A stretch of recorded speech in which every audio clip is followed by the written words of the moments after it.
పని అంటే మా నాన్న అప్పు చెప్పిన అన్ని గొర్రెలు అప్పు చెప్పాలి. 100 గొర్రెలు ఇచ్చాడు, 99 ఉన్నాయి, ఒకటి తప్పిపోయిందని శ్రద్ధగా గొర్రెను వెతికంటండి ప్రాణాలకు తెగించి ఆ యొక్క ఎలుగుబంటి చేతుల నుంచి గొర్రెని బ్రతికించుకున్నాడు. ఇలా ఒక్కసారి జరిగింది. రెండోసారి సింహం వచ్చేసిందంటండి. ఆ సింహం వచ్చేసి ఆ గొర్రెని ఎత్తుకెళ్ళిపోయినప్పుడు సామాన్యంగా ఎవరైనా సరే ఏంటంటే పెద్ద జంతువుల్ని చూసినప్పుడు సామాన్యంగా మన వాళ్ళు ఏమైపోతారు, పారిపోతారు. గొర్రెలుంటే తర్వాత, పని ఉంటే తర్వాత, ముందు ప్రాణం కాపాడబడాలి కదని ఎవరికి వాళ్ళే ప్రాణం కాపాడుకోవడానికి ఇష్టపడతారు. కానీ దావీదు ఎంత శ్రద్ధ గలవాడో తెలుసా? తనకి తండ్రి ప్రేమ లేకపోయినా, తల్లి ప్రేమ లేకపోయినా దేవుడు అంటే బాగా ఇష్టమైంది అతనికి. దేవునికి స్తోత్రం. అతను ఎప్పుడు అంటండి అడవులుంటే దేవుని స్తుతించుకుంటూ ఉండేవాడంట. అతను రాసిన కీర్తన మనకు బాగా పరిచయం. 23వ కీర్తనలు అంటాడు, యెహోవా నా కాపరి, నాకు లేమి కలగదు. గట్టిగా చప్పట్లు కొట్టి ప్రభువుని గొప్పగా హల్లెలూయా. అంటే కాపరి అంటే అర్థం ఏంటి? ఇప్పుడు ఏ వృత్తి చేసే వాళ్ళకి ఆ లాంగ్వేజ్ వచ్చేది మీకు తెలుసా? మీరు ఎక్కడైనా అన్నారా? ఇప్పుడు కొండలు చేసే వాళ్ళకి కొండల లాంగ్వేజ్ వస్తుంది. అక్కడ పని చేసుకునే లాంగ్వేజ్ ఒకటి ఉంటుంది, అవునా కదండి? నేతనేసే వారికి ఒక లాంగ్వేజ్ ఉంటుంది, తెలంగాణ వాళ్ళకి ఒక లాంగ్వేజ్ ఉంటుంది, ఇక్కడ రాయలసీమ వాళ్ళకి ఒక లాంగ్వేజ్ ఉంటుంది. ఒక్కొక్క పనిలో ఒక్కొక్క లాంగ్వేజ్ ఉంటుంది. కొన్ని వస్తువులు కొన్ని పేర్లతో పిలుస్తారు. ఇప్పుడు దావీదు ఎలా పిలుస్తున్నాడో తెలుసా అంటే అండి, దేవుణ్ణి కాపరి అంటున్నాడు. ఏమంటున్నాడంటే అండి, ఇప్పుడు దావీదు లాంగ్వేజ్ ఏంటో తెలుసా? నేను గొర్రెలకు కాపరిని. ఎందుకంటే గొర్రెలకి ఎవరు ఉండాలంటండి? కాపరి ఉండాలి. కాబట్టి దావీదు గొర్రెలకు కాపరి కాబట్టి దావీదు ఏమన్నాడు తెలుసా? నా యేసయ్యా, నేను గొర్రెలకు కాపరిని, నువ్వు నాకు కాపరు అన్నాడు. దేవునికి స్తోత్రం. అంటే తను ఎలా పోల్చుకున్నాడు తెలుసా? నా గొర్రెని సింహం నోట్ల నుంచి ఎలా కాపాడుకున్నానో, ఎలుగుబంటి చేతుల్లో నుంచి ఎలా కాపాడుకున్నానో, నా కష్టాల్లో నా బాధల్లో నువ్వు నాకు అలాగ నన్ను కాపాడాలి. ఒక కాపరు మాత్రమే తన గొర్రెల విషయంలో శ్రద్ధగా ఉంటాడు. ఏంటండి, ఆ కాపరు మాత్రమే ఆ గొర్రెల విషయంలో శ్రద్ధ తీసుకుని కాపాడతాడు. ఇప్పుడు దావీదు గురించి దేవుడు రాయిస్తున్న మాట ఏంటో తెలుసా? 132 దావీదు కీర్తనలో మొదటి వచనం చూస్తే, యెహోవా దావీదు కలిగిన బాధలన్నిటినీ అతని పక్షం జ్ఞాపకం చేసుకున్నాడు. దావీదుకి అడవిలో ఉన్న వాళ్ళకి ఏమేం భయాలు ఉంటాయంటండి, ఏమేం కష్టాలు ఉంటాయి. వర్షం వచ్చినా తట్టుకోవాలి, ఏంటంటే తుఫాన్లు వచ్చినా తట్టుకోవాలి, విష జంతువులు వచ్చినా తట్టుకోవాలి. ఇలాంటి భయంకరమైన బాధలు, భయంకరమైన కష్టాలు. ఈ కష్టాల్లో తండ్రి లేడు, తల్లి లేదు, బంధువులు లేరు, స్నేహితులు లేరు, ఎవరూ లేరు. కానీ ఆయన బాధలన్నింటినీ ఎవరు జ్ఞాపకం చేసుకున్నారంటే దేవుడు జ్ఞాపకం చేసుకున్నట్టు. గట్టిగా చెప్పండి కూడా ప్రభుత్వం కనపడతాం. హల్లెలూయా. ఒక వ్యక్తిని దేవుడు జ్ఞాపకం చేసుకుంటే ఏం చేస్తాడో ఒక్క మాటలో చెప్పి నేను ముందుకు వెళ్ళిపోతానండి. దావీదు దేవుడు జ్ఞాపకం చేసుకున్నాడు. దావీదు ఆ కష్టాల్లో దేవుని స్తుతించుకుంటే, యెహోవా నా కాపరి, నాకు లేమి కలగదు, నాకు అన్ని సమృద్ధిగా ఉంటాయి, టయానికి అన్నం లేకపోయినా, నీళ్ళు లేకపోయినా, ఏ వసతులు లేకపోయినా, మంచి బట్టలు లేకపోయినా, యెహోవా నా కాపరి, నాకు లేమి. ఆయన నోటంట స్తుతే ఉండేదంటే, దేవుడు నాకు ఉన్నాడు, నాకు ఏ భయం లేదు, యెహోవా నాకు దేవుడు కొన్నాడు, నాకే భయం. ఇలాగున్నప్పుడు ఒకనొక దినాన్న సమూయేలును ఒక ప్రవక్తను, ఒక సేవకుని పిలిపించి, నేను ఇశ్రాయేలు ప్రజలకు ఒక రాజుగా నేను ఒకరిని అభిషేకించాలనుకుంటున్నాను. నాకు దేవుడు ఏమని చెప్పాడంటే, యెషయా కుమారులో ఒక కుమారుని నేను ఎన్నుకుంటున్నాను, అతను నేను అభిషేకించాలని ఆశపడితే, యెషయాకి ఎంతమంది ఇష్టమండి? మీకు ముందే చెప్పాను ఎంతమంది ఇష్టం. 7 అంటే ఇష్టం లేని అంటే దావీదు. కాబట్టి ఇష్టం లేని పిల్లరు కదండి, 7 పిలిచాడంట. ఎందుకంటే వాళ్ళకి యుద్ధ నైపుణ్యాన్ని నేర్పించాడు, యుద్ధాన్ని నేర్పించాడు, వాళ్ళకి మిలిటరీకి వెళ్ళడానికి అవకాశాలన్నీ అన్ని ట్రైనింగ్లు ఇప్పించాడు. ఇప్పుడు 7 వరుసటి నుంచోబెట్టి సమూయేలు రాగానే సమూయేలు తైలపుట్టుతో వచ్చి ఆ కాలంలో, అమ్మ మీరు ఇప్పుడు ఈ కాలంలో అయితే ప్రమాణం చేస్తారు, అవును కదండి? రాష్ట్రపతి ప్రమాణం, ముఖ్యమంత్రి ఒక దేశాన్ని అధికారించాలంటే ప్రమాణం చేయాలి.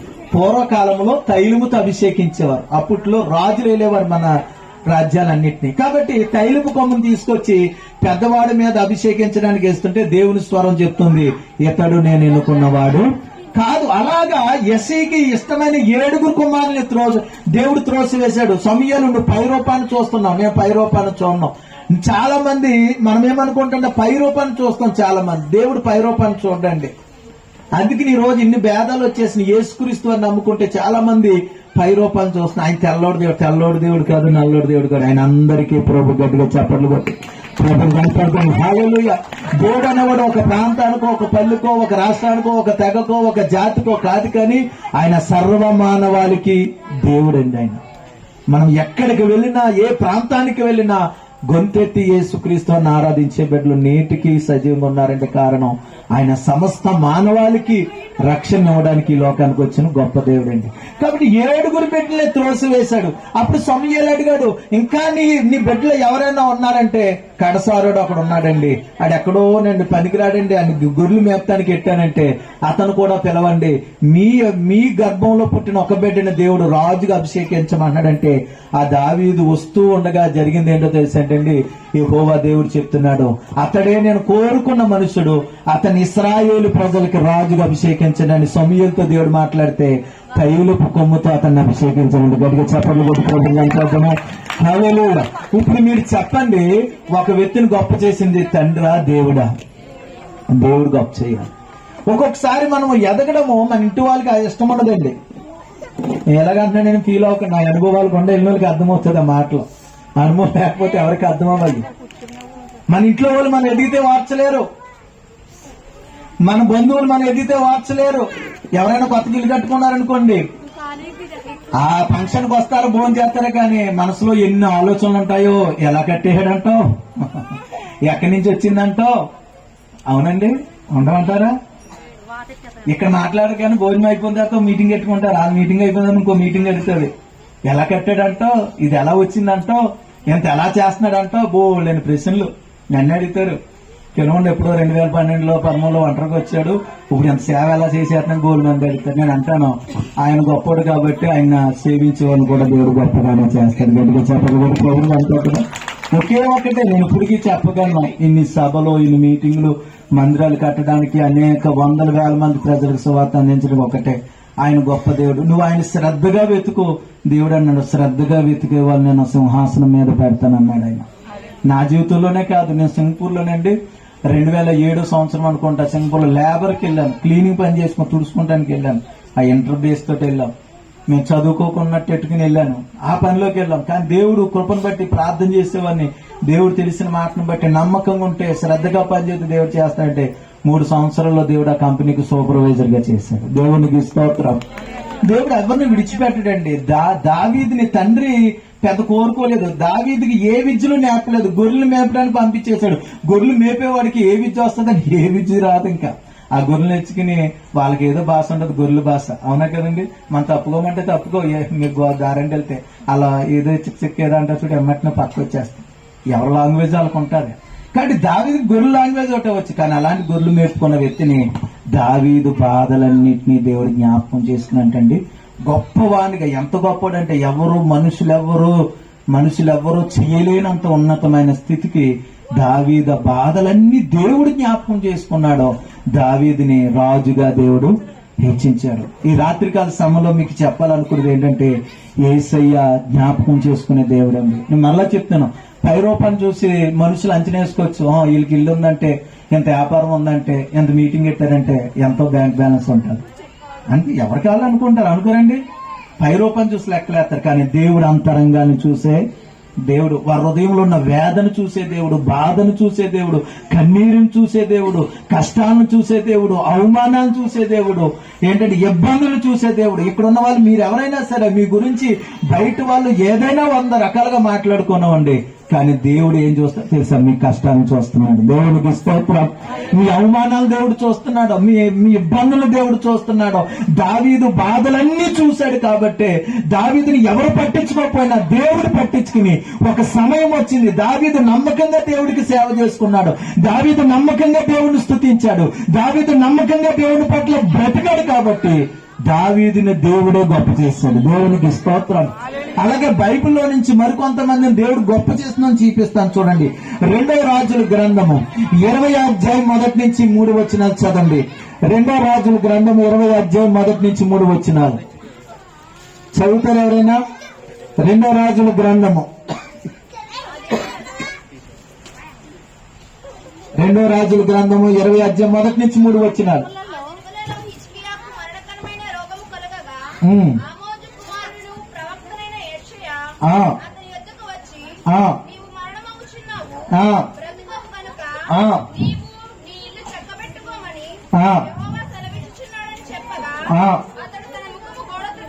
అమ్మాయి మాటలు శ్రద్ధగానండి, దయచేసి పిల్లల మీద మనసు పెట్టండి. నేను కొద్ది నిమిషాల్లో ముగించేస్తున్నాను. ఒక్క మాటని మీ జీవితంలోకి వెళ్తే బాగుంటుంది. చదవండి చెల్లి. అతడు తన ముఖమును గోడ తట్టు త్రిప్పుకొని, యెహోవా యథార్థ హృదయుడునై సత్యముతో నీ సన్నిధిలో నేనెట్లు నడుచుకుంటున్నా, నీ దృష్టికి అనుకూలముగా సమస్తమును నేనెట్లు జరిగించుతును కృపతో జ్ఞాపకం చేసుకోమని హిజ్కియా కన్నీళ్లు విడిచిచు యెహోవాను ప్రార్థించాడు. చూడండి, ఇతను కూడా నాయనా నన్ను జ్ఞాపకం చేసుకోమని ప్రార్థించాడు. మళ్ళా నేను చెప్తున్నాను, మన దేవుడు జ్ఞాపకం చేసుకునే దేవుడు. మీరు చెప్పండి, మన దేవుడు ఎవరంటండి? యేసయ్య ఎవరు? జ్ఞాపకం చేసుకునే దేవుడు. ఒక భక్తుడు ఉన్నాడండి, ఇతడు కూడా రాజే. హిజ్కియా, ఆ రాజు పేరు ఏంటండి? ఓ రాజుగారి పేరు చెప్పాను, అతను దావీదు. అతను ముందు గొర్రెల కాపరి. దేవుడు అతని బాధలన్నింటినీ, ఒంటరిగా తన ఒంటరితనాన్ని అంతటిని, ఎడారి అనుభవాలన్నింటినీ జ్ఞాపకం చేసుకుని, తల్లిదండ్రులు కాదు తన హెచ్చించింది, దేవుడే హెచ్చించి రాజుగా చేసేసాడు. అతను రాజు అయిపోయాడు. ఇప్పటికీ ఉంది ద సిటీ ఆఫ్ డేవిడ్ అని ఒక సిటీ ఉంది ఇజ్రాయెల్ దేశంలో, అతని పేరు మీద. దేవుడు అంతగా గొప్పించాడు. ఎవరికి పేరు ఊరు లేని వ్యక్తిని దేవుడు అంతగా హెచ్చించాడు. ఇక్కడ ఒక రాజు కనపడుతున్నాడు, అతని పేరేంటే హిజ్కియా. హిజ్కియాకి మరణకరమైన రోగం వచ్చిందంటండి. అమ్మా, మనం పుట్టిన కానించి చనిపోయేలోపు చాలా జబ్బులు వస్తాయి రావండి. వాతావరణాన్ని బట్టో, లేకపోతే మనకున్న పరిస్థితులను బట్టో, ఒంట్లో ఏదో ఉందో ఎవరు తెలుస్తుంది, ఎదిగి కొలిది ఎవరికేం తెలీదు. చాలా మందికి కొంతమంది కొన్ని బాధలు ఉంటాయి. కొంతమంది అంటూ ఉంటారు, అండ్ చిన్నప్పటి నుంచి మా పిల్లలకి ఏది లేదండి, ఇప్పుడు యవన వయసులోకి వచ్చిన తర్వాత నిప్పన్నట్టు అక్కడ తీసుకెళ్తుంటే కిడ్నీ సమస్య అంటున్నారు, లివర్ లో సమస్య అంటున్నారు, గుండె ఎక్కువ పెరిగిపోయింది, ఇలాగ ఎన్ని వ్యాధులు చెప్తలేదండి. ఇక్కడ ఒక వ్యక్తి ఉన్నాడంటే, హిజ్కియా అనే వ్యక్తికి మరణకరమైన రోగం వచ్చిందంట. మనకి పూర్వకాలంలో మరణకరమైన రోగం అంటే మనకు బాగా గుర్తుండే రోగం ఏంటో తెలుసా? క్యాన్సర్. అమ్మా, లోపలికి తీసుకెళ్ళిపో. మరణకరమైన రోగం అంటే ఏంటంటే క్యాన్సర్. అంటే హిజ్కియాకి ఒక మరణకరమైన రోగం అంటే పుండు కింద వచ్చింది అనమాట. ఒక భయంకరమైన పుండు కింద వచ్చి అతను చనిపోతున్నాడని, అతడు దేవుడితో మంచి అనుబంధం కలిగిన వాడు కాబట్టి ఒక ప్రవక్త వచ్చి అన్నాడు, నీ ఆయుష్ అయిపోయిందయ్యా, నువ్వు చనిపోతున్నావు, దేవుడు నీ ఇల్లు చక్కబెట్టేసుకోమన్నాడు, నీ దీపం ఆరిపోతుందని చెప్పగానే అతడు దేవునికి ఎలా ప్రార్థన చేశాడు, నాయనా నీ సన్నిధిలో నేను ఎలాగ పరిచర్య చేసుకున్నానో కృపతో జ్ఞాపకం చేసుకోమని ప్రార్థన చేశాడు. ఎందుకని నేను హైలైట్ చేస్తున్నాను ఆ మాటని. ఆయన జ్ఞాపకం చేసుకునే దేవుడు కాబట్టి హిజ్కియా ఏమని ప్రార్థన చేశాడు? నాయనా నా భక్తిని ఒక్కసారి జ్ఞాపకం చేసుకోమని అడిగాడు. ఒక్కసారి మీరు ఆలోచించండి ప్రియ గ్రామ ప్రజలారా, ప్రియ ఆత్మీయులారా, దేవుని మందిరానికి వెళ్ళడం చాలా మంచిదండి. ఎందుకంటే హిజ్కియా మనకు అది నేర్పుతున్నాడు. అతనికి ఒక కష్టం వచ్చింది, అతనికి ఒక ఆపద వచ్చింది, ఒకరికి ఒక ఇబ్బంది వచ్చింది, అతను మనుషులు ఎవరు సాయం చెయ్యలేరు. ఆ మరణకరమైన రోగం నుండి డాక్టర్లు కూడా బ్రతికించలేరు. ఆ పరిస్థితి నుండి బయట పడాలంటే అతనికి ఇప్పుడు ఎవరు అవసరమయ్యారండి? మాట్లాడతలేదు ఎవరు? దేవుడు అవసరమయ్యారు. నేను చెప్తున్నానండి, మందిరానికి రావడానికి, యేసుక్రీస్తు వారి మందిరానికి రావడానికి దయచేసి ఎవరు ఒకవేళ కొత్త వాళ్ళు సిగ్గుపడదుకండి. దేవుని దగ్గరికి వెళ్ళడానికి సిగ్గు ఎందుకండి? తాగేవాడికి సిగ్గు లేదు, దర్జాగా తాగుతున్నారు. సిగరెట్ కాల్చే వాళ్ళకి సిగ్గు లేదు, వాళ్ళు దర్జాగా తాగుతున్నారు. నేను ఎవరన్నా తప్పు అంటలేస్తామా? మద్యపానీయాలు చేసేవాళ్ళు, అబద్ధాలు మాట్లాడే వారికి సిగ్గు లేదు, లేదా అబద్ధాలు చెప్పుకుని నాలుగేళ్ళ కొంపలు కాల్ చేసే వాళ్ళకి సిగ్గు లేదు. లోక సంబంధంగా బూతులు మాట్లాడుకునే వాళ్ళు కూడా, అయ్యో నలుగురు ఏమనుకుంటారు, నా విలువ తగ్గిపోతే నాకు తెలియకుండా కొన్ని రోజు మాట్లాడు. ఒక మాట నేను చెప్తానేనండి, ఇన్ని భయంకరమైన బ్రతుకులు మన జీవితంలో ఉన్నాయి, వాటికి మనం సిగ్గుపడడం లేదు. ఎంతమంది ఉన్నా సరే మనం అలాగ ప్రవర్తిస్తున్నాం. దేవుడి దగ్గరికి వెళ్ళి మన బ్రతుకులు బాగు చేసుకోవడానికి సిగ్గు ఎందుకండి?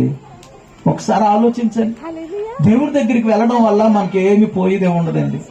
దేవుని దగ్గరికి వెళ్ళడం ద్వారా, మనం తగ్గించుకోవడం ద్వారా మన కష్టాల్లో దేవుడు సహాయం చేస్తాడు. ఆయన ఎందుకు ఈ లోకానికి వచ్చారంటే, యేసుక్రీస్తు 2025 సంవత్సరాల క్రితం మనుషులు పాపములు అన్నిటి కొరకు ఆయన తన భుజాల మీద వేసుకుని మన పాపాలనండి ఆయన కలువరిగిల్లో రక్తము కాచి ప్రాణం పెట్టి మరణించి తిరిగి లేచారు. ఆయన మనం నమ్ముకుంటే ఈ రోజు ఏం జరుగుతుందంటే, నేనేమో మేళ్ళలో మిద్దులు వస్తాయని నేను చెప్పను, కానీ మనం ప్రతి ఒక్కరు పాపంలో పుట్టాము, పాపంలో బ్రతుకుతున్నాము, పాపంలో చనిపోతే నిత్య నరకాగ్నికి వెళ్ళిపోతామండి. ఆ నిత్య నరకాగ్నికి వెళ్ళిపోకుండా ఉండాలంటే మన నిమిత్తం పాపము లేని వారి లోకానికి వచ్చి మన పాపాలు ఆయన భుజాల మీద వేసుకుని యజ్ఞ పశువుగా బలైపోవాలి. అది ఒక యజ్ఞం. ఆ లోక కళ్యాణం కొరకు ఒక యజ్ఞ పశువు బలైపోవాలి. అలాగా ఎవరైతే బలవుతారో ఆ పరిశుద్ధుని యొక్క రక్తము ప్రతి మానవాళి పాపాలను కడుగుతుందని వేదాలు చెప్తున్నాయి, బైబిల్ చెప్తుంది. బైబిల్లో అయితే మొదటి యోహాను రాసిన పత్రిక 7-9 వచనాలు అంటుంది, యేసు రక్తము ప్రతి పాపముల నుండి మనల్ని పవిత్రులుగా చేస్తుంది. అండ్ ఒక మాట చెప్తున్నాను, నేను తాగుతూ ఎదుటివని తాగొద్దని నేను ఎలా చెప్పగలను? ఎవరైనా లోపడతారండి? నేను పేకాట ఆడొద్దని చెప్తే ఎవరైనా అంటారా? మన గాంధీ గారు ఒక మాట చెప్పారు, మీకు గుర్తుందో లేదో. ఒకసారి గాంధీ గారి దగ్గరికి ఒక పిల్లని వెళ్ళినట్టు తల్లి, అయ్యా గాంధీ గారు, మీరు మాకు జాతిపిత కదా, మీరు ఒక విషయంలో మాకు సాయం చేయాలన్నారు. ఏంటమ్మా అంటే, మా పిల్లోడు తీపి ఎక్కువ తినేస్తున్నాడంటే, తీపి తినకుండా మీరు చెప్పండి అంటే, వారం రోజుల తర్వాత రమ్మందంటే. గాంధీ గారు వారం రోజుల తర్వాత రమ్మంటే, ఏంటి వారం రోజులు పడుతుందా, వారం రోజుల తర్వాత ఏం చెప్తారని ఆసక్తిగా తల్లి వెళితే, ఆడు గాంధీ గారు అని అంటే, చిన్నపిల్ల నువ్వు బెల్లం తింటే నీ పుల్లు పుచ్చిపోతే ఆరోగ్యం పాడైపోతే తినొద్దని చెప్పారంట. ఆ తల్లి అడిగిందంటే, ఈ మాట చెప్తాను వారం రోజులు ఎందుకు, అప్పుడు చెప్పవచ్చు కదా ఈ మాట అంటే. అప్పుడు అన్నాడంట, నేను చెయ్యకుండా చెప్పలేను, ఈ వారం రోజులు నేను తీపి మానేశాను, నీకు చెప్పడానికి యోగ్యుని అన్నాడంట. కాబట్టి ఎవరు యాక్సెప్ట్ చేస్తారండి మనలో? అందుకే మీకు అర్థమవడం కోసం చెప్తున్నాను. నేను పాపం చేస్తూ నిన్ను పరిశుద్ధుడిగా ఉండమని చెప్పడానికి మాట బాగుంటుందేమో కన్నా మాటను మనం యాక్సెప్ట్ చేయి. ఇప్పుడు పిల్లలు ఉంటారండి, తల్లిదండ్రులు వీళ్ళిద్దరు బూతులు తిట్టేసుకుంటాను, పిల్లలు మానేమంటే వాళ్ళు ఎక్కడ మానతారు? ఏమన్నా అర్థమవుతుందండి? పిల్లలు అదే చూస్తారు, మీరు తిట్టుకుంటే లేదు కానీ మేము తిట్టుకుంటూ వచ్చిందా. తండ్రి అందరి ముందర తాగుతున్నాడు, కుర్రోడు కూడా రాబోయే తరాలు ఏం తాగుతాడు? తాగుపోతాడు, అయిపోతాడు. ఇప్పుడు భార్య భర్తలు తరచూ కొట్టుకుంటున్నాం అనుకో, రేపు పొద్దున పిల్లలు కూడా అలాగే కొట్టుకుంటారు. వాళ్ళ ఇంటికి వెళ్ళిన తర్వాత వాళ్ళ భర్త మా అమ్మ ఎలాగా మా నాన్న ఎలాగా నీదనమాట ఆ మాటలు గుర్తొచ్చి వాళ్ళ భర్తను అంటారు. సంవత్సరాలు కూలిపోతాయి ఇవన్నీ. కాబట్టి మనం యాక్సెప్ట్ చేయలేం, ఒక వ్యక్తిగా మనం యాక్సెప్ట్ చేయలేం. ఒక వ్యక్తి మంచిగా ఉంటేనే, అతడు మంచి మార్గంలో నడిస్తేనే, అతడు ఏదైనా చెప్తే అతని మాట గౌరవించే మనసు మనలో ఉంటారు. అలాగే మీకు అర్థమవడం కోసం చెప్తున్నాను, పాపము లేని యేసుక్రీస్తు రక్తం మాత్రమే మనల్ని పాపము నుండి విడుదల చేయగలదు. గడిగా చెప్పడం ప్రభుత్వం. హల్లెలూయా. అందుకనే యేసుక్రీస్తు ఈ లోకానికి వచ్చారండి. ఆయన మతం మార్చడానికి రాలేదు. చాలా మంది రోజు అలాగ ముద్రించేస్తున్నారు. దయచేసి మేమేమీ మారలేదు, మేము ఇప్పటికీ బీసీ, దేవునికి స్తోత్రం.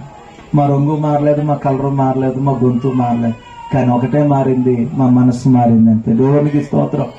ఒకప్పుడు లోక సంబంధంగా ఆలోచించే వాళ్ళం, ఒకప్పుడు లోక సంబంధంగా స్వార్థంగా నేను బాగుంటే చాలు అనుకునే వాళ్ళం. ఇప్పుడు దేవుని ప్రేమలోకి వచ్చిన తర్వాత నేను కాదు అందరూ బాగుండాలని ప్రార్థన చేస్తున్నాం. ఒకప్పుడు అర్చన నా పేరు మీద జరిగేది, ఇప్పుడు అందరి పేరు మీద జరుగుతుంది. దేవునికి స్తోత్రం.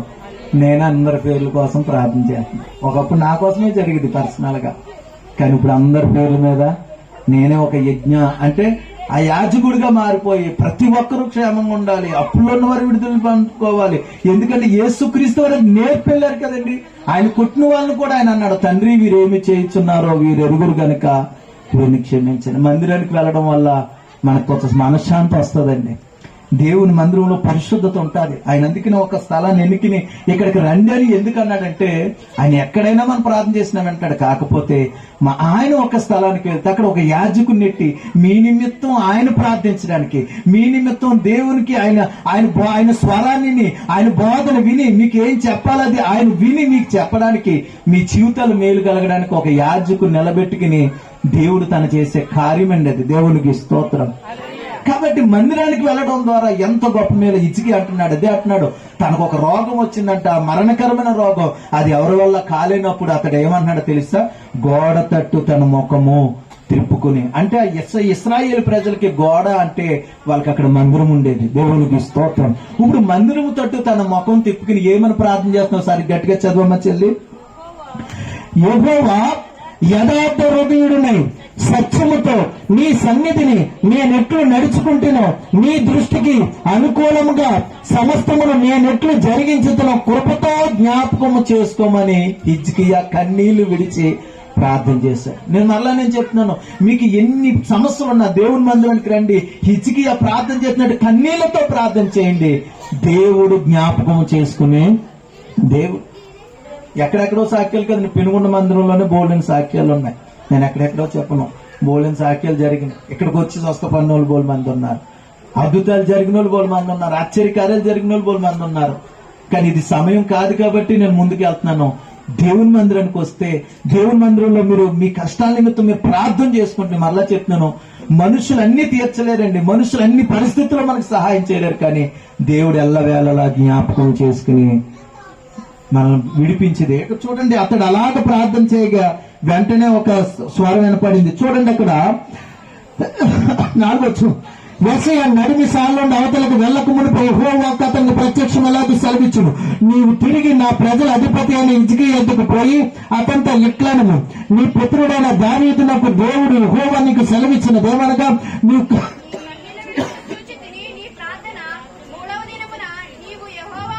చూడండి ఇక్కడ చూడండి, నీవు కన్నీళ్లు విడిచిట చూచి తిని నీ ప్రార్థన నేను అంగీకరించున్నాను, నేను నిన్ను బాగు చేసేదాను. గట్టిగా చెప్పాలి కొట్టి ప్రభుత్వం కనపడుతుంది. హల్లెలూయా. దేవుడు హిజ్కియా కన్నీళ్లు చూశాడంట. ఇక్కడ చాలా జాగ్రత్త, నీ కన్నీళ్లు నేను చూశాను, నువ్వు మందిరంలో ఎలాగ యథార్థంగా బ్రతకవో నేను చూశాను. అలాగే 3వ మాట ఏంటంటే నీ ప్రార్థన నేను అన్నాను. మందిరంలో 3 ఉండాలండి మనం చేసేది. ఈ రోజు కొంతమందిని చూసి వెనకం చేస్తున్నాను, నేను దానికి ఒప్పుకుంటాను. మందిరానికి వచ్చేవాళ్ళు కొంతమంది యథార్థంగా ఉండలేదు, అది నేను ఒప్పుకోవాలి. కొంతమందిలో లోపం, కానీ నేను మాట చెప్తాను, అది ప్రతి చోట ఉంటారు. అంటే స్కూల్కి వెళ్ళిన వాళ్ళకి టీచర్ అందరికీ క్లాస్ చెప్పాడు, అందరూ ఫస్ట్ క్లాస్ వచ్చేస్తారండి? మాట్లాడతలేదు ఎవరండి? మాట్లాడతలేదు. అందరూ ఫస్ట్ క్లాస్ వచ్చేస్తారా? ఎవరు శ్రద్ధగా వింటారో ఫస్ట్ క్లాస్ వస్తారు, ఎవరు శ్రద్ధగా పోతాం బుర్ర తక్కువైనా ఓ మాదిరిగా చదివిన వాళ్ళు పాస్ అవుతారు. లెక్క లేకుండా వచ్చిన వాళ్ళు లెక్క లేకుండానే. అది మందిరం కూడా అంతేనండి. మందిరంలో ఎవరు యథార్థంగా ఉంటారో వాళ్ళ ఎదుగుదలను ఎవడో ఆపలేడు. దేవునికి స్తోత్రం. వాళ్ళని చూసి వీళ్ళని చూస్తే దేవుడు వెళ్ళిపోతాడు. ఈలోగా మన మనిషిని చూడొద్దండి. ఎవడు మన బాధను ఆపుతాడు, ఎవడు మన బాధను తీరుతాడు? మన నొప్పిని బట్టి మనం వస్తున్నాం, మన బాధను బట్టి మనం వస్తున్నాం, మన కష్టాన్ని బట్టి మనకు వస్తున్నాం. మన బ్రతుకులు బాగోలేదు కానీ మనకు వస్తున్నాం. మనం దృష్టించవలసింది దేవుని వైపా మనుషుల వైపండి? హిజ్కియా ఒక మంచి మాట, నీ సన్నిధిలో యథార్థంగా నేను ఎలాగా బ్రతికాను. కాబట్టి మందిరంలోకి వచ్చే వాళ్ళకి నేను దండమెట్టి చెప్తున్నాను, యథార్థంగా ఉండండి. మనల్ని బట్టి లోకంలో దేవునికి చెడ్డ పేరు రాకూడదు. ఓ తల్లిదండ్రులకి 2 బిడ్డలు ఉన్నా, ఒకడు బాగుంటే ఆడి వల్ల మంచి పేరు వస్తే, చిన్నడు బాగోపోతే చిన్నడు వల్ల చెడ్డ పేరు వస్తుంది. అలాగైతుంది ఈరోజు దేవుడి కోసం. నేను మరలా చెప్తాను, శ్రద్ధగా మనం వెతకాలి. 2వది ఏంటంటే దేవుని సన్నిధిలో యథార్థంగా ఉండాలి. 2 దేవుని మందిరంలో కన్నీళ్లు కాచే వరకు ఉండాలి. 3వది దేవుని మందిరంలో ప్రార్థన చేయాలి. ఎవరు చేస్తారు? దేవుడు అంటండి, చావు బతుకుల మధ్యన దేవుడు అన్నాడు, నేను నీ ప్రార్థన అన్నాను, నీ పరిచర్య చూశాను, నీ కన్నీళ్లు చూశాను, నేను నిన్ను బాగు చేస్తానని చచ్చిపోతానన్న వ్యక్తికి 15 సంవత్సరాల ఆయుష్ ఇచ్చాడు. గట్టిగా చెప్పకూడదు. హల్లెలూయా. హిజ్కియా ఏమని ప్రార్థన చేశాడు? నన్ను జ్ఞాపకం చేసుకో. మరలా నేను చెప్తున్నాను, దేవుని పేరేంటో తెలుసా? జ్ఞాపకం చేసుకుని దేవుడు. ఇంకొక వ్యక్తిని చూపించి ముగించేస్తాను, సమయం అయిపోయింది. చూడండి, కీర్తనలో 105:42 అక్కడ ఇంకో వ్యక్తి జ్ఞాపకం చేసుకున్నాడంట. 105 కీర్తన గ్రంథము 105:42 అందరూ తీసుకోండి, ఉన్నవాళ్ళు తీసుకోండి. 105:42 చదవండమ్మా. యాలయనగా తన పరిశుద్ధ వాగ్దానమును తన సేవకుడైన అబ్రహామును జ్ఞాపకం చేసుకుని ఆయన తన ప్రజలను సంతోషముతోనూ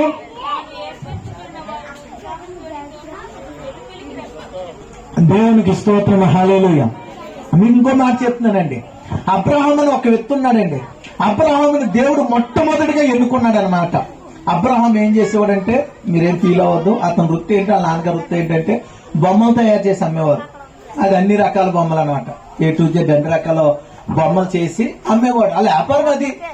కాబట్టి అలాంటి పరిస్థితుల్లో అబ్రహాముకు డౌట్ ఉండేది, మేము ఇన్ని చేస్తున్నాం కదా, దేవుడు అనేవాడు ఉంటే కనపడాలి, మాట్లాడాలి, ఆయన మా నైవేద్యం స్వీకరించి, ఇలాగే ఎన్నెన్నో డౌట్లతో అతను ఉండేవాడు. ఒక రోజు పొడికిని ఆలోచించుకున్నాడంట. నానేమో ఊరెళ్ళాడు, అతను పొడికిని ఆలోచించుకుంటుంటే దేవుడు స్వరం పడిందంట. దేవునికి స్తోత్రం. అబ్రహామా, నువ్వు లేచి నీ తండ్రి ఇంటిని, నీ బంధువుల్ని, నీ స్నేహితులు విడిచిపెట్టి నేను చూపించే దేశానికి వెళ్ళు, అక్కడ నేను గొప్ప జనముగా చేసి నేను ఆస్వాదిస్తాను అనగానే అబ్రహాము ఆ మాటకు లోబడిపోయండి. దేవుడు నాతో మాట్లాడాడు, ఆయన స్వరం నేను విన్నాను, ఆయన నేను చూడలేదు కానీ ఆయన స్వరం స్పష్టంగా వినబడుతుంది, కాబట్టి ఆయన చూపించే దేశానికి నేను వెళ్తానని ఆయన తన ఇంటిని అన్నిటిని విడిచిపెట్టి వెళ్ళాడండి. అతడు ఏమైపోయాడో తెలుసా? దేవుడు గొప్ప జనముగా చేసి ఇశ్రాయేలు ప్రజలందరికీ మూలపురుషుడైపోయాడు. దేవునికి స్తోత్రం. ఆయన చనిపోయాడు. మరలేనండి, ఆయన చనిపోయాడు. చాలా సంవత్సరాలు జరిగిపోయింది. వాళ్ళ పిల్లలు ఎవరంటే అబ్రహాము, ఇస్సాకు, యాకోబు, వీళ్ళందరూ ఇశ్రాయేలు ప్రజలుగా, యాకోబు ఇశ్రాయేలుగా మారిన తర్వాత ఇశ్రాయేలు ప్రజలు దేవుడి మాట అనలేదంటండి. చాలా జాగ్రత్తగానండి. దేవుడి మాట అనకపోతే వాళ్ళు చేసిన పాపాలను బట్టి దేవుడు వాళ్ళని కొంతకాలం బానిసత్వంలో ఎట్టాడంట. ఎక్కడ ఎట్టాడంటండి? మనం కూడా మన ఇంట్లో చదివితే మాట వినకపోతే హాస్టల్ వేసేస్తానంట. మనం అంటే మనమండి ఎవరు మాట్లాడతలేదు బాబా. మీ పిల్లలు అందరైతే కుదిరింగా స్కూల్కి వెళ్ళావా, మాట్లాడినావా, సరే అన్ని సక్రమంగా జరిగితాయి. టయానికి టిఫిన్, టయానికి భోజనం అన్ని అందుతాయి. ఏదైనా పోయి హాస్టల్ వేసేస్తాను. దేవుడు కూడా అలాగే పెడతాడండి. మీకు అర్థమయ్యే భాషలో చెప్తాను. దేవుడు అబ్రహాం మంచి భక్తుడే, ఆయన మంచి భక్తి చేశాడు. కానీ రాబోయే తరం వారి మనవళ్ళు అందరూ కూడా కొంచెం దేవుడికి ఆయాసమైన పనులు చేస్తే హాస్టల్ వేసేసాడు దేవుడు. ఒక రాజుగారిని ఎట్టి పొరానే చేతులు ఎట్టి హాస్టల్ వేసేసాడు. హాస్టల్లో టయానికి ఏముండదు, కానా ఉండదు. ఇబ్బంది పడిపోయారు, కష్టపడుతున్నారు. ఏం జరుగుతున్నా వాళ్ళ కష్టం తగ్గిన జీతం ఎత్తలేదు, సరైన తిండి ఎత్తలేదు, బక్క చిక్కిపోయారు. ఆ బాధలు తట్టుకోలేక ప్రార్థన చేస్తే దేవుడు జ్ఞాపకం చేస్తే ఎవరిని జ్ఞాపకం చేసుకున్నాడంట? ఇక్కడ వాక్యం చెప్తుంది, అబ్రహాముని జ్ఞాపకం చేసుకున్నాడంట. దేవునికి 2 చేతులపైకి స్తోత్రాలు చెల్లిద్దాం. ఎవరిని జ్ఞాపకం చేసుకున్నాడంటే ఇక్కడ చెప్తున్నాడు, అబ్రహాం తాతగారిని జ్ఞాపకం చేసుకున్నాడంట. అయ్యో తాతగారు నీతిమంతుడు నేను చెప్పినట్టు అన్నాడో, తాతగారిని జ్ఞాపకం చేసుకుని వీళ్ళ ప్రార్థన విని వాళ్ళని ఐగుప్తు దేశం నుంచి బానిసలుగా ఉన్న వాళ్ళని అందరినీ విడిపించేసి ఆయన గొప్ప జనముగా దేవుడు ఆశీర్వదించేసాడండి. గట్టిగా చెప్పలు కొట్టి ప్రభుత్వం దాంట్లో మీకేం అర్థమైందో లేదో నేను చెప్తున్నాను. మీ ఇంట్లో మొర్రపెట్టే వాళ్ళు ఉంటే, మీ ఇంట్లో భక్తి చేసే వాళ్ళు ఉంటే, మిమ్మల్ని బట్టి మీ ఇంట్లో మందిరానికి వచ్చే వాళ్ళు ఉంటే, మిమ్మల్ని బట్టి మీ తర్వాత జనరేషన్ కూడా దేవుడు జ్ఞాపకం చేసుకుంటాడు. అమ్మ నా మాట అని అర్థమైందో? మీరు మందిరానికి వచ్చి దేవుడి కొరకు నమ్మకంగా బతికితే మీ పిల్లలను కూడా దేవుడు జ్ఞాపకం మీ భక్తిని బట్టి అంటండి మీ పిల్లలు చేసిన పాపాలు క్షమించి వాళ్ళ గొప్ప వాళ్ళుగా దేవుడు చేస్తాడు. మీరు ఇంటికి వెళ్ళిన తర్వాత మళ్ళా చదువుకోండి, నేను అలా ఉందో లేదో. అబ్రహామును జ్ఞాపకం చేసుకుని ఇశ్రాయేలు ప్రజలు బానిసత్వంలో ఉన్న వాళ్ళందరినీ కూడా దేవుడు విడిపించి గొప్ప వాళ్ళుగా దేవుడు చేశాడంట. కారణం అబ్రహాము చేసిన భక్తిని బట్టి. కాబట్టి ఈ తరంలో మనం ఉన్నాం. మంచి భక్తి మనం చేయగలిగాం అనుకోండి, మంచి ఆత్మీయ జీవితం మనం కలిగి ఉన్నాం అనుకోండి, ఒకే ఒక్కటే, మనల్ని బట్టి మన తరతరాలు దీవించబడతాయి. నేను మీకు మాట తెలుసా? మీరు అంటా ఉంటారు, పాపం చేశారు వాళ్ళ తల్లిదండ్రులు పిల్లలు ఎలా పుట్టారంటారు. అమ్మ అంటారండ్రా, వెనకాల ఉన్న వాళ్ళు అంటారండ్రా. అంటే మనం చేసే భక్తి మన వెనకాల వస్తుంది, పాపం కూడా మన వెనకాల వస్తుంది. దయచేసి నేను చెప్తున్నాను, ఎంతవరకు ఏదో అయిపోయింది తెలియదు. పాపం ఆగిపోవాలి యేసయ్య నామంలో. మన ద్వారా ఆశీర్వాదం మన పిల్లలకి వెళ్ళాలి. దేవునికి స్తోత్రం. ఆస్తులు ఇవ్వకపోయినా పర్వాలేదని మా పిల్లలకి శాపాలు మట్టుకు ఇవ్వద్దు. ఆ శాపాల వాళ్ళు తట్టుకోలేరు, వాళ్ళ భారం తట్టుకోలేరు, ఆ బానిసత్వం నుంచి బయటకు రాలేరు. కాబట్టి మరలా నేను చెప్పిన ముగించేస్తున్నాను, మనల్ని బట్టి దేవుడు మన పిల్లల జ్ఞాపకం చేసుకుని వాళ్ళని దేవుడు గొప్ప వాళ్ళుగా చేయాలి. అలా గొప్ప వాళ్ళుగా అవ్వాలంటే మనం దేవుని కొరకు మంచి భక్తి చేయాలి. ఇంకా బైబిల్లో చాలా మంది ఉన్నారు. ఒక రోజు పేతురంతా ఏంటండి చేపలు పట్టడానికి వెళ్ళి రాత్రంతా కష్టపడ్డాడంటండి. ఒక్క చేప లేదంట. అమ్మా వ్యాపారాల కోసం చెప్తాను, తన వ్యాపారంలో ఒక్క చేప లేదంట. వ్యాపారంలో చేపలు అడగకపోతే ఏంటి, పొద్దున్న పుండు, మరి సాయంత్రం వాళ్ళు చేపలు ఎట్టుకెళ్ళి తెల్లగట్ల అమ్ముకుంటే మధ్యాహ్నానికి అన్నం దొరుకుతుంది. ఒకవేళ ఇక్కడ ఎవరైనా వ్యాపారం చేసేవాళ్ళు ఉంటే చెప్పండి పక్కలకి. కాబట్టి చేపల వ్యాపారం అని ఏదైనా జరిగితేనే కదా వాళ్ళు తిండేలేదు. లేదు, యేసయ్య జ్ఞాపకం చేసుకుని అన్నాడంట, పేతురు దోణిని లోపలికి నడిపించి కుడివైపు వెయ్యమంటే పేతురు అంటాడు, అయ్యా రాత్రంతా కష్టపడ్డాం, ఈ సముద్రంలో మా చిన్నప్పటి నుంచి తెలుసు, ఈ గలిలయ ప్రాంతంలో ఎక్కడ చేపలు ఆడతాయో ఎప్పుడు ఆడతాయో మాకు అంతా తెలుసయ్యా, మేము రాత్రంతా ఒక్క చేపలేదు, కానీ నువ్వు దేవుడివి, నువ్వు చెప్పావు, నీ మాట ప్రకారం చేస్తామని వలవేయగానే తన జీవితంలో ఎప్పుడూ చూడలేని 153 గొప్ప చేపలు చూసాడంట. గట్టిగా చెప్పని కొట్టి ప్రభుత్వం దాంట్లో నేను మరలా చెప్తున్నాను, మీ వ్యాపారాల్లో ఓడిపోయారేమో, వ్యాపారాల్లో ఓడిపోయి నేను ఇంక పైకి రాలేను, నా జీవితంలో అప్పుల పాలైపోయింది, ఏం చేయాలి, ఏం చేసినా సక్సెస్ అవుతలేదని నేను అంటాను. మందిరానికి రండి, దేవుడు మీతో మాట్లాడతాడు. ఆ మాట ప్రకారం చెయ్యండి. ఎందుకంటే పేతురుని తన ఓటమిని దేవుడు జ్ఞాపకం చేసుకున్నాడు. తన కష్టాన్ని జ్ఞాపకం రాత్రి అంతా కష్టపడ్డాడంట. ఒక్క చేపలు ఆ కష్టాన్ని జ్ఞాపకం చేసుకుని దేవుడు తన వ్యాపారాన్ని అభివృద్ధి చేశాడు. దేవుడికి స్తోత్రం. బైబిల్లో హాగర్ అని ఒక ఆవిడ ఉందండి. మరి తన యజమానురాలు మాట విని తన యజమానికి రెండో భార్య కింద వెళ్ళింది. కొంతకాలం అయింది, బిడ్డ పుట్టింది. ఆమె ఎవరైతే రెండో భార్యగా చేసుకుంది ఆమె అందే నా ఇంట్లో ఉండొద్దు ముందు, ఎందుకంటే పిల్లలు పుట్టలేదని ఈమె చేర్చుకుంది. ఈమె పిల్లలు పుట్టారు, తర్వాత వీళ్ళకి కూడా పిల్లలు పుట్టారు. మరి వీళ్ళకి పిల్లలు పుట్టి ఆడొచ్చారు కదా, నాకు కూడా పిల్లలు పుట్టారు. మన ఇద్దరు పిల్లలకి గొడవ అవుతుంది, నువ్వు అర్జెంట్గా ఇంట్లో నుంచి వెళ్ళిపోమని పంపించేస్తే హాగర్ ఒక్కతే చింత బిడ్డని వేసుకుని ఎడారిలో వెళ్తుంటే తను తెచ్చుకున్న ఆహారం అయిపోయింది, నీళ్లు అయిపోయింది. పిల్లవాడు ఆకలి తట్టుకోలేక చావు బతుకుల మధ్య నుండి ఏడుస్తుంటే మొరపెడుతుంటే దేవుడు ఆమెను జ్ఞాపకం చేసుకున్నాడు. దేవునికి స్తోత్రం. ఒకవేళ మీ జీవితంలో ఎవరైనా నమ్మించి మోసం చేస్తే నా దేవుడు చెప్తున్నాడు, మేము మీ కష్టాన్ని దేవుడు జ్ఞాపకం చేసుకుంటాడు. హాగర్ విడిచిపెట్టలేదండి. ఆ చిన్న పిల్లవాడు మరవిని హాగర్ కన్నీరు కార్చుంది. ఆదికాండం 21వ అధ్యాయం ఇంటికి వెళ్ళి చదువుకోండి. హాగరు, ఎందుకు భయపడుతున్నావు, నేను నీకు తోడుకున్నాను, నీ బిడ్డ నేను గొప్ప జనముగా చేస్తానని వాళ్ళ గొప్ప జనముగా చేశారు. వాళ్ళు ఎవరో తెలుసా? ఇప్పుడు అరబ్బీ కంట్రీలు, ఇప్పుడు ప్రతి ఒక్కరూ ఆ దేశాలకు వెళ్ళి పని చేసుకుంటున్నారు. ఇదంతా చరిత్ర. కారణం ఆ తల్లి ఒంటరిగా పెట్టిన కేక, కన్నీళ్లు, ఆ చిన్నపిల్లవాడు బతకలేక ఏడ్చిన ఏడుపు దేవుడు జ్ఞాపకం చేసుకున్నాడు. అమ్మా, మిమ్మల్ని ఎవరైనా మోసం చేస్తే దయచేసి బాధపడకండి, యేసయ్య నమ్ముకోండి.